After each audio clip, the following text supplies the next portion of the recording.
ನೀವು ಮೊದಲೇ ಬಾರಿ ನಮ್ಮ ಚಾನಲ್ನ ನೋಡ್ತಾ ಇದ್ದರೆ ಹಾಯ್, ನಾನು ರೂಪಾ. ಹಾಗೂ ನೀವು ನೋಡ್ತಾ ಇದ್ದೀರಾ ನಮ್ಮ ಕನ್ನಡ ಚಾನಲ್ ಆದ ಸ್ಮಯ ಕಲಿಕೆ. ನೀವಿನ್ನೂ ನಮ್ಮ ಚಾನಲ್ಗೆ ಸಬ್ಸ್ಕ್ರೈಬ್ ಆಗಿಲ್ಲ ಅಂದರೆ ಈ ಕೂಡಲೇ ಸಬ್ಸ್ಕ್ರೈಬ್ ಮಾಡ್ಕೊಳ್ಳಿ. ಹಾಗೆ ಪಕ್ಕದಲ್ಲಿ ಕಾಣುವ ಬೆಲ್ಲೈಕನ್ನ ಪ್ರೆಸ್ ಮಾಡಿ ಆಲ್ ಅಂತ ಟ್ಯಾಪ್ ಮಾಡೋದನ್ನು ಮರಿಬೇಡಿ. ಇವತ್ತಿನ ವಿಡಿಯೋದಲ್ಲಿ ಅಧಿಕ ಮಾಸದ ಬಗ್ಗೆ ಸಾಕಷ್ಟು ಮಾಹಿತಿನ ತಿಳ್ಕೊಳ್ತಾ ಬಂದಿದ್ದೀರಾ. ಇನ್ನು ಈ ದಿನ ಅಧಿಕ ಮಾಸದ ಪೂಜೆಯ ಸಂಕಲ್ಪವನ್ನು ತಿಳಿಸ್ತಾ ಇದ್ದೀನಿ. ಇದೇ 2026 ಮೇ ತಿಂಗಳು ಭಾನುವಾರ 17ನೇ ತಾರೀಕಿನಿಂದ ಅಧಿಕ ಮಾಸ ಶುರು ಆಗ್ತಾ ಇದೆ. 3 ವರ್ಷಕ್ಕೆ ಒಂದ್ಸಲಿ ಬರುವಂಥ ಅಧಿಕ ಮಾಸ ಇದು. 3 ವರ್ಷಕ್ಕೆ ಒಂದ್ಸಲಿ ಬಂದಿರುವಂಥ ಅಧಿಕ ಮಾಸದ ಪೂಜೆನ ನಾವು ಮಾಡ್ಕೊಳ್ಳೋದ್ರಿಂದ ನಮಗೆ ಅಧಿಕ ಫಲ ಸಿಗುತ್ತೆ. ಅದಕ್ಕೋಸ್ಕರ ಯಾರು ಕೂಡ ಮಿಸ್ ಮಾಡ್ಕೊಳ್ದಂಗೆ ಈ ಅಧಿಕ ಮಾಸದ ಪೂಜೆನ ಮಾಡ್ಕೊಳ್ಳಿ. ಇನ್ನು 17ನೇ ತಾರೀಕು ರವಿವಾರ ಅಂದರೆ ಭಾನುವಾರ ನಮಗೆ ಅಧಿಕ ಮಾಸ ಪ್ರಾರಂಭ ಆಗ್ತಾ ಇದೆ. ಅವತ್ತು ನಾವು ಸಂಕಲ್ಪ ಪೂರ್ವಕವಾಗಿ ವ್ರತಗಳನ್ನು ಪ್ರಾರಂಭ ಮಾಡಬೇಕು. ಯಾವ್ಯಾವ ದಿನಗಳಲ್ಲಿ ದಾನ ಕೊಡಬೇಕು ಅಂತ ನಾನು ಆಲ್ರೆಡಿ ವಿಡಿಯೋ ಮಾಡಿ ತಿಳಿಸಿದ್ದೀನಿ. ಆ ಲಿಂಕ್ನ ಡಿಸ್ಕ್ರಿಪ್ಷನ್ ಬಾಕ್ಸ್ನಲ್ಲೂ ಕೂಡ ಕೊಟ್ಟಿರ್ತೀನಿ, ಒಂದ್ಸಲಿ ಚೆಕ್ ಮಾಡಿ ನೋಡಿ. ಇನ್ನು ಅಧಿಕ ಮಾಸದಲ್ಲಿ ಸಂಕಲ್ಪ ಮತ್ತು ಅರ್ಘ್ಯವನ್ನು ತಿಳಿಸ್ತಾ ಇದ್ದೀನಿ. ಅಧಿಕ ಮಾಸದಲ್ಲಿ ಸಂಕಲ್ಪ ಯಾವ ರೀತಿ ಮತ್ತು ಅರ್ಘ್ಯವನ್ನು ಯಾವ ರೀತಿ ಮಾಡ್ಕೋಬೇಕು ಮತ್ತು ಮರದ ಬಾಗಿಣವನ್ನು ಯಾವ ರೀತಿ ಕೊಡಬೇಕು ಈ ಮಾಹಿತಿನ ನಾನು ತಿಳಿಸಿದ್ರೆ ನನ್ನ ಕರ್ತವ್ಯ ಮುಗ್ದಂಗೆ. ಇನ್ನು ಏನೇ ಇದ್ರೂ ಕೂಡ ನೆಕ್ಸ್ಟು ನಿಮ್ಮ ಕರ್ತವ್ಯ ಪ್ರಾರಂಭ ಆಗುತ್ತೆ. ಇನ್ನು ನೀವು ಮಾಡುವಂಥ ದೇವ್ರ ಸೇವೆಗಳು ಅದು ನಿಮ್ಮ ಶಕ್ತಿಗೆ ಅನುಸಾರ, ನಿಮ್ಮ ಭಕ್ತಿಯ ಅನುಸಾರ, ಹೆಚ್ಚಿಗೆ ಭಕ್ತಿಯಿಂದ ನಿಮ್ಮ ಶಕ್ತಿಯನ್ನು ಮೀರಿ ವ್ರತವನ್ನು ಮಾಡಿ ಅಂತ ನಾನು ಹೇಳ್ತಾ ಇದ್ದೀನಿ. ಯಾಕಂದರೆ ಈ ಒಂದು ತಿಂಗಳು ನಾವೇನು ಮಾಡ್ತೀವೋ ಅದು ನಮಗೆ ಅಧಿಕ ಫಲವನ್ನು ತಂದುಕೊಡುತ್ತೆ. ನಮಗೆ ಇಷ್ಟು ಪುಣ್ಯವನ್ನು ಸಂಪಾದನೆ ಮಾಡೋದಕ್ಕೆ ತುಂಬ ಕಷ್ಟ ಅಲ್ವಾ? ಹಾಗಾಗಿ ಏಕಾದಶಿಗಳನ್ನು ಮಾಡೋದನ್ನು ಬಿಡಬೇಡಿ. ಮುಖ್ಯವಾಗಿ ಏಕಾದಶಿಗಳನ್ನು ಬಿಡಬೇಡಿ, ಅದರಲ್ಲೂ ಅಧಿಕ ಮಾಸದಲ್ಲಿ. ಈ ರೀತಿಯಾಗಿ ಪ್ರತಿಯೊಂದು ದಿನವೂ ಈ ಒಂದು 17ನೇ ತಾರೀಕಿನಿಂದ ಜೂನ್ 15ನೇ ತಾರೀಕು ತನಕ ಪ್ರತಿಯೊಂದು ದಿನವೂ ಕೂಡ ತುಂಬ ವಿಶೇಷವಾದಂತಹ ದಿನ. ಭಗವಂತನ ಪ್ರೀತಿಗಾಗಿ ಪುರುಷೋತ್ತಮನಿಗೆ ಏನೇ ಮಾಡಿ ನೀವು ಒಂದೊಂದು ಹೆಜ್ಜೆಯನ್ನು ನೆಲದ ಮೇಲೆ ಇಟ್ಟಾಗಲೂ ಕೂಡ ನೀವು ಕೇಶವ, ನಾರಾಯಣ, ವಾಸುದೇವ, ಶ್ರೀಹರಿ, ಗೋವಿಂದ ಅಂತ ಹೇಳ್ತಾ ಹೆಜ್ಜೆಗಳನ್ನು ಇಡ್ರಿ. ಅದರಿಂದನೂ ಕೂಡ ನಿಮಗೆ ಪುಣ್ಯ ಬರುತ್ತೆ. ನಲ್ಲಿ ನೀವೇನೇ ಮಾಡಿದ್ರೂ ಕೂಡ ಭಗವಂತನ ಪ್ರೀತಿಗಾಗಿ ಮತ್ತು ಅಧಿಕ ಪುಣ್ಯ ಸಿಗುತ್ತೆ ನಿಮಗೆ. ಇದಂತೂ ತುಂಬಾ ಮುಖ್ಯ. ಎಲ್ಲರೂ ಕೂಡ ಸದುಪಯೋಗ ಮಾಡಿಕೊಂಡು ಕೈಲಾದಷ್ಟು ಸೇವೆನ ಭಗವಂತನಿಗೆ ಸಲ್ಲಿಸಿ ನಂತರ ಕೃಷ್ಣಾರ್ಪಣ ಮಸ್ತು ಅಂತ ಹೇಳ್ಕೊಳ್ಳಿ, ಅಧಿಕ ಫಲವನ್ನು ಪಡ್ಕೊಳ್ಳಿ ಅಂತ ಹೇಳ್ತಾ ಇವಾಗ ಅಧಿಕ ಮಾಸದ ಪೂಜೆಯ ಸಂಕಲ್ಪವನ್ನು ತಿಳ್ಕೊಳ್ಳೋಣ. ಇನ್ನು ಅಧಿಕ ಮಾಸದಲ್ಲಿ ಯಾರಾದರೂ ಪೂಜೆ ವ್ರತಗಳನ್ನು ಪ್ರಾರಂಭ ಮಾಡಬೇಕು ಅಂತ ಅಂದ್ಕೊಂಡಿದ್ರೆ ಅವರು ಮೊದಲು ದೇಹ ಶುದ್ಧಿ ಆಗಬೇಕು ಅಂತ ಹೇಳ್ತಾರೆ ಶಾಸ್ತ್ರದಲ್ಲಿ. ಅದಕ್ಕೋಸ್ಕರ ಪಾಡ್ಯ ದಿವಸ ಬೆಳಗ್ಗೆ ಸಂಕಲ್ಪವನ್ನು ಮಾಡ್ಕೊಳ್ಳೋದಕ್ಕಿಂತ ಮುಂಚೆ ನೀವು ಸ್ನಾನ ಎಲ್ಲನೂ ಮುಗಿಸ್ಕೊಂಡು ಪಂಚಗವ್ಯವನ್ನು ತಗೋಬೇಕು. ಮನೆಯಲ್ಲೇ ಕೆಲವರು ಕೂಡ ಮಾಡ್ಕೊಂಡಿರ್ತಾರೆ. ಪಂಚಗವ್ಯ ಮಾಡೋದಕ್ಕೂ ಕೂಡ ಒಂದು ವಿಧಾನ ಇದೆ. ಅದಕ್ಕೋಸ್ಕರ ಯಾವುದೇ ವ್ರತ ಮಾಡುವಾಗ ಪಂಚಗವ್ಯವನ್ನು ತಗೊಂಡು ವ್ರತ ಹಿಡಿಬೇಕು ಅಂತ ಹೇಳ್ತಾರೆ. ದೇಹ ಶುದ್ಧಿ ಮಾಡ್ಕೋಬೇಕು ಮೊದಲು. ನಾನಾ ಕಾರಣಗಳಿಂದ ನಾವು ಅಪವಿತ್ರರಾಗಿರ್ತೀವಿ. ಮೊದಲು ನಾವು ಶುದ್ಧಿ ಆಗಿಬಿಟ್ಟು ವ್ರತಗಳನ್ನು ಮಾಡಬೇಕು. ಅದರಿಂದ ನಮಗೆ ಫಲ ಹೆಚ್ಚಾಗಿ ಸಿಗುತ್ತೆ. ಹಂಗಾಗಿ ನಾವು ಯಾವುದಾದ್ರೂ ಶುಭ ಕಾರ್ಯ ಮಾಡುವಾಗ ಅಥವಾ ಮನೆಯಲ್ಲೇ ಯಾವುದಾದ್ರೂ ಹೋಮ ಹವನಗಳನ್ನು ಮಾಡುವಾಗ ಪಂಚಗವ್ಯವನ್ನು ಕೊಡ್ತಾರೆ, ಯಾಕಂದರೆ ಶುದ್ಧಿ ಆಗ್ತೀವಿ ಅಂತ. ಇನ್ನು ಪಂಚಗವ್ಯ ಅಂತ ಅಂದರೆ ಹಾಲು, ಮೊಸರು, ತುಪ್ಪ, ಗೋಮೂತ್ರ, ಗೋಮಯ ಇದಿಷ್ಟನ್ನು ಸ್ವಲ್ಪ ಪ್ರಮಾಣದಲ್ಲಿ ಇದನ್ನೆಲ್ಲ ಸೇರಿಸ್ಬಿಟ್ಟು ಕಲಿಸ್ತಾರೆ. ಆಮೇಲೆ ಮಂತ್ರಗಳನ್ನು ಹೇಳಿಬಿಟ್ಟು ಕೊಡ್ತಾರೆ. ಇದನ್ನು ದೇವಸ್ಥಾನದಲ್ಲಿ ಮತ್ತು ಮಠಗಳಲ್ಲೂ ಕೂಡ ಕೊಡ್ತಾರೆ. ಅದನ್ನು ತೊಗೊಂಡು ಬನ್ನಿ ಮನೆಗೆ.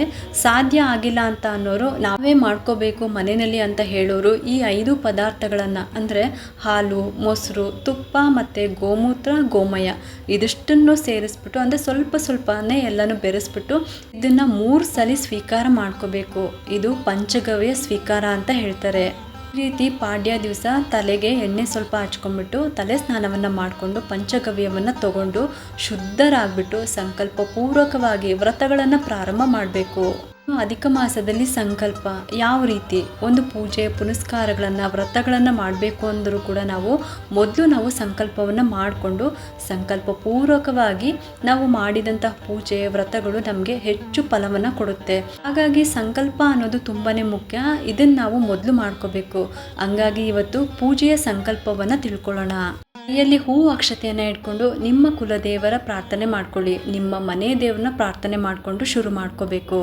ಶುಭೆ ಶೋಭನೆ ಮುಹೂರ್ತೆ ಆದ್ಯ ಬ್ರಹ್ಮಣ ದ್ವಿತೀಯ ಪರಾರ್ಧೆ ಶ್ರೀ ಕ್ಷೇತ್ರ ವರಹಕಲ್ಪೆ ವೈವಸತ್ವ ಮನ್ವಂತರೆ ಕಲಿಯುಗೆ ಪ್ರಥಮ ಚರಣೆ ಭರತವರ್ಷೆ ಭರತಖಂಡೆ ಜಂಬೂದ್ವೀಪೆ ದಂಡಕಾರಣ್ಯೆ ದೇಶೆ ಗೋದಾವರ್ಯ ಶಾಲಿವಾಹನಾಶಕೆ ಬೌದ್ಧವತಾರೆ ರಾಮಕ್ಷೇತ್ರೆ ಅಸ್ಮಿನ್ ವರ್ತಮಾನೇನ ಚಾಂದ್ರಮಾನೇನ ವ್ಯಾವಹಾರಿಕೆ ಶ್ರೀ ಪರಾಭವ ನಾಮ ಸಂವತ್ಸರೆ ಉತ್ತರಾಯಣೆ ಗ್ರೀಷ್ಮ ಋತು ಅಧಿಕ ಜ್ಯೇಷ್ಠ ಮಾಸೆ ಶುಕ್ಲ ಪಕ್ಷೆ ಪ್ರತಿಪತ್ತಿತೋ ರವಿವಾಸರ ಕೃತಿಕಾ ನಕ್ಷತ್ರ ಶೋಭನಾ ಯೋಗ ಅಧಿಗಂಡಕರಣ ಕಿಂ ಸುಗ್ನಕರಣ ಏವಂ ಗುಣ ವಿಶೇಷಣ ವಿಶಿಷ್ಟಾಯಂ ಶುಭ ಪುಣ್ಯತಿಥೋ ಮಮ.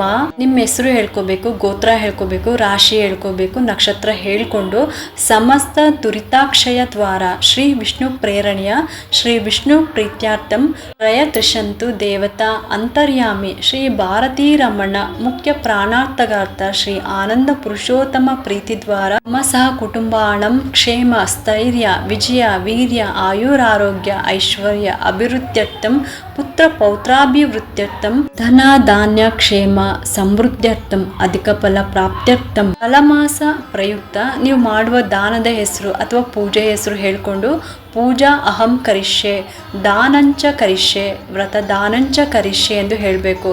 ಅಕ್ಷತೆ ನೀರನ್ನು ಬಿಡಬೇಕು. ಇದಿಷ್ಟನ್ನು ಹೇಳ್ಕೊಂಡ್ಬಿಟ್ಟು ನೀವು ಅಕ್ಷತೆ ನೀರನ್ನು ಒಂದು ಪಾತ್ರೆಗೆ ಬಿಡಬೇಕು.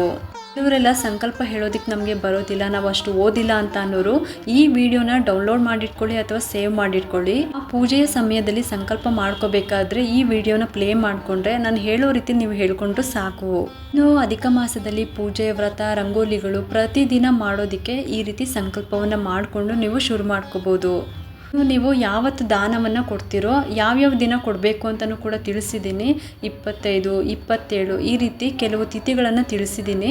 ಹುಣ್ಣಿಮೆ ಈ ಥರ ಅವತ್ತಿನ ದಿವಸ ಬೆಳಗ್ಗೆ ಮಾತ್ರ ನೀವು ಇದನ್ನು ಸಂಕಲ್ಪ ಮಾಡಿಕೊಂಡು ನೀವು ಯಾವ ಒಂದು ದಾನವನ್ನು ಕೊಡ್ತಾ ಇದ್ದೀರೋ ವಸ್ತ್ರದಾನ, ಗೋದಾನ, ಸುವರ್ಣ ದಾನ ಈ ರೀತಿ ದಾನಗಳನ್ನು ಅಂದ್ಕೊಂಡಿರ್ತೀರಲ್ವಾ, ಹಾಗೆ ದಾನವನ್ನು ಕೊಡುವಂಥವ್ರು ನೀವು ಯಾವತ್ತು ಕೊಡ್ತೀರೋ ಅವತ್ತು ಮಾತ್ರ ಸಂಕಲ್ಪವನ್ನು ಮಾಡಿಕೊಂಡು ಇಂತಹ ವಸ್ತುಗಳನ್ನು ಮತ್ತು ಇಂತಹ ಪದಾರ್ಥಗಳನ್ನು ನಾನು ದಾನವಾಗಿ ಕೊಡ್ತಾ ಇದ್ದೀನಿ, ಪುರುಷೋತ್ತಮನ ಪ್ರೀತಿಗಾಗಿ ದಾನ ಕೊಡ್ತಾ ಇದ್ದೀನಿ ಅಂತ ಅಂದ್ಕೊಂಡು ಸಂಕಲ್ಪವನ್ನು ಮಾಡಿಕೊಂಡು ಅವತ್ತಿನ ದಿವಸ ಅವತ್ತಿನ ವಾರ ತಿಥಿ ನಕ್ಷತ್ರಗಳನ್ನ ಹೇಳ್ಕೋಬೇಕು. ಇವತ್ತು ನಾನು ನಿಮಗೆ ಪಾಡ್ಯ ದಿವಸ ಯಾವ ತಿಥಿ ಇರುತ್ತೆ ಅದು ಮಾತ್ರ ತಿಳಿಸ್ಕೊಟ್ಟಿದ್ದೀನಿ ಅಷ್ಟೇ.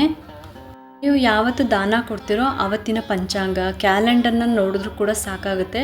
ವಾರ ತಿಥಿ ನಕ್ಷತ್ರಗಳನ್ನು ಹೇಳ್ಕೊಂಡು ಮಿಕ್ಕಿದೆಲ್ಲ ಸೇಮೇ ಇದೇ ಇರುತ್ತೆ. ಈ ರೀತಿ ಸಂಕಲ್ಪವನ್ನು ಮಾಡಿಕೊಂಡು ನೀವು ಈ ವ್ರತವನ್ನು ಧಾರಣೆ ಮಾಡ್ಕೊಳ್ಳಿ. ಎಲ್ಲರೂ ಕೂಡ ಭಗವಂತನ ಪ್ರೀತಿಗಾಗಿ ಈ ಪೂಜೆಯನ್ನು ಮಾಡ್ಕೊಳ್ಳಿ ಅಂತ ಕೇಳ್ಕೊತಾ ಇದ್ದೀನಿ. ಈ ಒಂದು ಉಪಯುಕ್ತ ಮಾಹಿತಿ ನಿಮ್ಗೆ ಇಷ್ಟ ಆಗಿದೆ ಅಂತ ನಾನು ಭಾವಿಸ್ತಾ ಈ ವಿಡಿಯೋನ ಮುಗಿಸ್ತಾ ಇದ್ದೀನಿ. ಈ ವಿಡಿಯೋ ಏನಾದರೂ ನಿಮ್ಗೆ ಇಷ್ಟ ಆಗಿದ್ರೆ ಒಂದು ಲೈಕ್ ಮಾಡಿ, ಶೇರ್ ಮಾಡಿ ಮತ್ತು ಸಬ್ಸ್ಕ್ರೈಬ್ ಮಾಡಲು ಮರಿಬೇಡಿ. ಯಾಕಂದರೆ ನೀವು ಮಾಡೋ ಒಂದು ಸಬ್ಸ್ಕ್ರೈಬಿಂದ ನಮ್ಮಂತಹ ಸಣ್ಣ ಸಣ್ಣ ಚಾನಲ್ಸ್ಗೆ ಒಂದು ಸಪೋರ್ಟ್ ಮಾಡ್ದಂಗೆ ಆಗುತ್ತೆ. ಮತ್ತೆ ಸಿಗ್ತೀನಿ ಮುಂದಿನ ಹೊಸ ವಿಡಿಯೋದೊಂದಿಗೆ ಅಂತ ಹೇಳ್ತಾ ಈ ವಿಡಿಯೋನ ಮುಗಿಸ್ತಾ ಇದ್ದೀನಿ. ಸರ್ವೇ ಜನ ಸುಖಿನೋ ಭವಂತು.